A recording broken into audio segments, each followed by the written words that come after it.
Hello दोस्तों, आप सभी का ऑल राउंड नॉलेज में स्वागत है। और दोस्तों, आज हम लोग ट्रांसलेशन के माध्यम से अंग्रेजी बोलना सीखेंगे। तो आज का वीडियो काफी इंटरेस्टिंग है। आप लोग सभी इस वीडियो को अंत तक जरूर देखिएगा। और यदि आप लोग मेरे चैनल पर नए हैं तो जरूर सब्सक्राइब भी कर लीजिएगा। दोस्तों, हम रटकर इंग्लिश नहीं सीख सकते हैं। जब तक सेंटेंस के स्ट्रक्चर को नहीं समझेंगे तब तक हम अंग्रेजी नहीं बोल सकते हैं, इंग्लिश नहीं बोल सकते हैं। So first of all, we need to understand the structure of the sentence and the uses of modal verbs as well. So today we shall cover the modal verbs, especially the modal verbs. दोस्तों, आज का पहला sentence है, मैं यह जिम्मेदारी स्वीकार नहीं कर सकता। तो यहाँ पर स्वीकार करना का इंग्लिश क्या होता है? एक्सेप्ट होता है।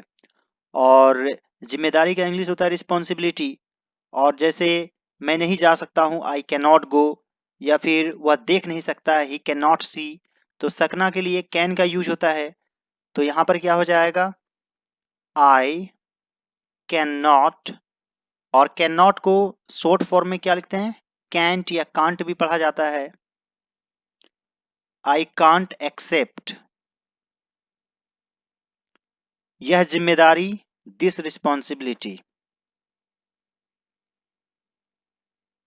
This responsibility.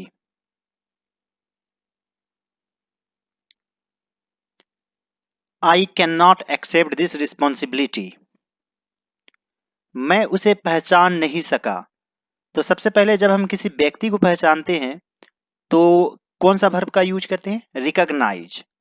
और जैसे बहुत सारा सामान है, मान लीजिए बहुत सारे सामानों के बीच हमें पहचानना है, या बहुत सारे व्यक्तियों के बीच किसी खास व्यक्ति को पहचानना है, तब हम आइडेंटिफाई करते हैं। और यहाँ पर क्या यूज होगा? रिकॉग्नाइज। और लास्ट में क्या है? सका। और यह क्या है? पास्ट फॉर्म है, सकना का पास्ट फॉर्म है। तो यहाँ पर भी कैन का पास्ट फॉर्म यूज होगा। तो पास्ट फॉर्म क्या होता है? कैन का कुड होता है। तो मैं उसे पहचान नहीं सका, आई कुडंट या could not recognise him.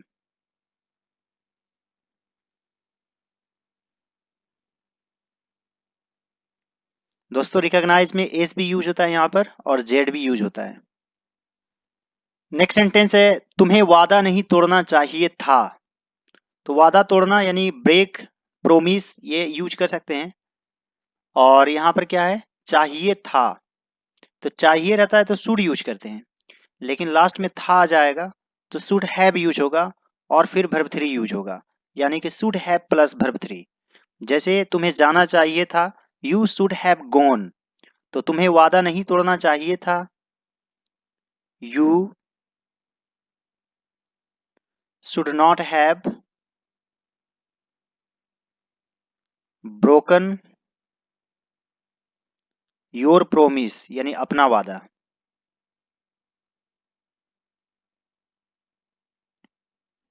Next sentence है, आप लोगों को हमेशा मूर्ख नहीं बना सकते। तो यहाँ पर सकना वर्ब है, यानी कैन यूज होगा। और आप यहाँ पर सब्जेक्ट है तो सबसे पहले यू लिखेंगे, और उसके बाद यहाँ पर कैन नॉट या कांट का यूज कर सकते हैं। इसे कैंट भी पढ़ा जाता है। यू कैंट बी फूल, यानी मूर्ख बनाना लोगों को, यानी the people. You can't be fool the people all the time, हमेशा।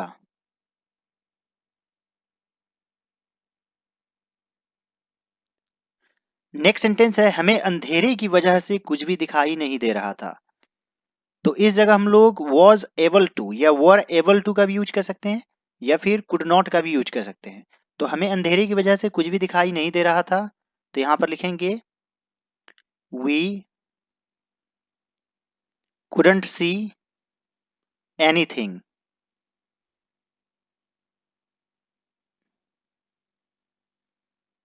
because of darkness.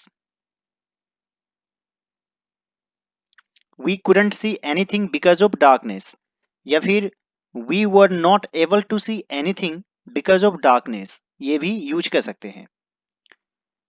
मुझे मेरी कलम नहीं मिल रही है।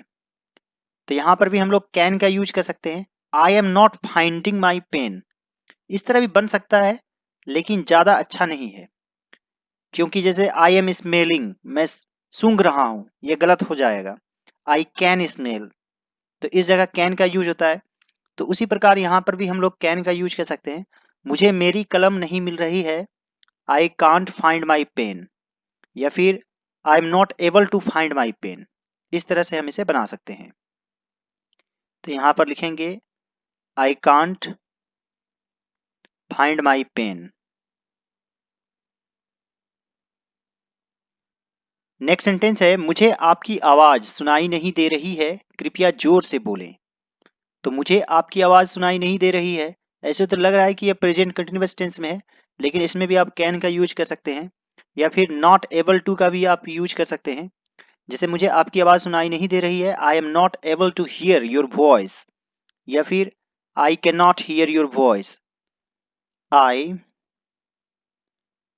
Can not hear your voice, या फिर I can not hear you का भी आप यूज कर सकते हैं, I can not hear you, कृपया जोर से बोले,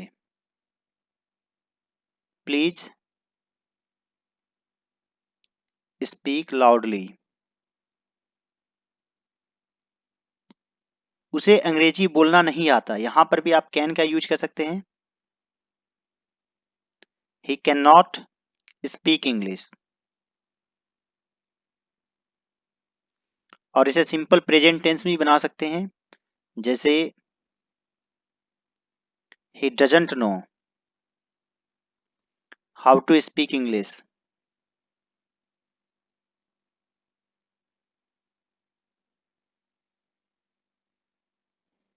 नेक्स्ट सेंटेंस है, मुझसे यह गांठ नहीं खुल रही है, बहुत कसी हुई है। तो मुझसे यह गांठ नहीं खुल रही है, आई कैन नॉट या I am not able to. तो यहां पर इस तरीके से बना सकते हैं, I am not able to untie this note.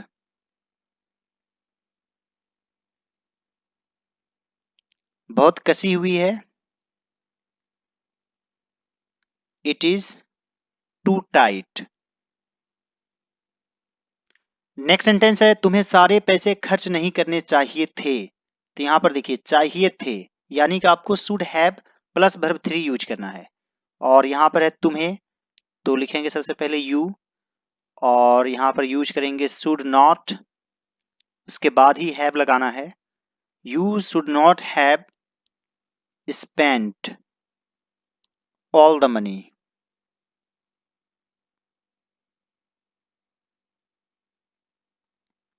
यहां पर स्पेंट होगा, स्पेंड यानी डी के बदले टी आएगा, वर्ब 3 यूज होगा यहां पर। You should not have spent all the money. तो हमेशा याद रखेंगे कि चाहिए था, यदि हिंदी में सेंटेंस आएगा या आपके माइंड में भी आता है कि तुम्हें आना चाहिए था, तुम्हें मेरे जन्मदिन पर आना चाहिए था, you should have come on my birthday, तुम्हें उसके यहाँ जाना चाहिए था, you should have gone there, you should have gone to him. तो इस तरीके से आप शुड हैव का यूज कर सकते हैं। यह समाचार सच नहीं हो सकता, this news can't be true. Next sentence है, मुझे ज्यादा इंतजार नहीं करना पड़ा, I didn't have to wait long, I didn't have to wait long, मुझे ज्यादा इंतजार नहीं करना पड़ा। या फिर यहां पर आप हैड का भी यूज कर सकते हैं, I had not to wait long, मुझे ज्यादा इंतजार नहीं करना पड़ा। नेक्स्ट सेंटेंस है, मैं अब विस्तार में नहीं जाऊंगा। वैसे तो यह सिंपल फ्यूचर टेंस में है, और उसी नियम से हम लोग बनाएंगे। सबसे पहले सब्जेक्ट का आई लिख देंगे, उसके बाद सेल यूज करेंगे,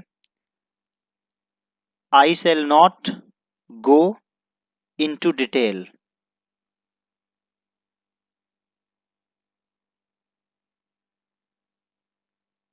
now, I shall not go into detail now.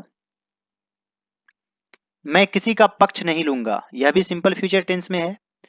और सबसे पहले सब्जेक्ट आई लिखेंगे, आई के साथ सेल लगता है, I shall not take any one side, का के लिए एपिस्ट्रोफी कोमा देकर एस लगा देंगे, एनी वंस side.